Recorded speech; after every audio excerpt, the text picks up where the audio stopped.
There are a lot of stars in the Milky Way galaxy.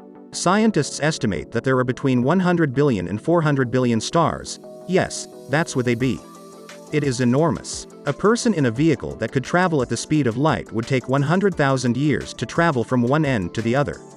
These stars were formed from various materials, and many of them have an abundance of those materials, while others do not. Scientists have labeled them as being population I, population 2 or population 3, depending on various criteria. Our Sun, for example, is a population I star, according to Cosmos. It is roughly 4.6 billion years old or a tad older than our own home planet. It is still fairly new, compared to the 13 or so billion years the universe has been in existence. Yet, there is something about the population 3 stars. They are among the oldest stars, and scientists are fascinated not by what they have, but what they lack as opposed to the other types of stars. This is what makes them so unique.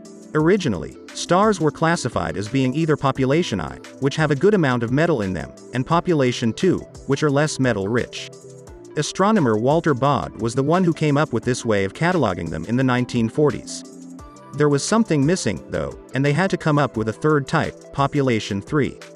These stars had no metal at all, but it is not set fact, still merely a hypothesis. The working theory is that these stars were also very big, and thus had shorter lifespans than our Sun.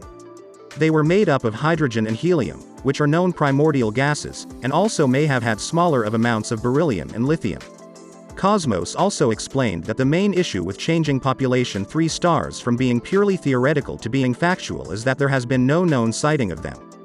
Perhaps that may change as scientists create more and more powerful telescopes that can look farther back into space and time.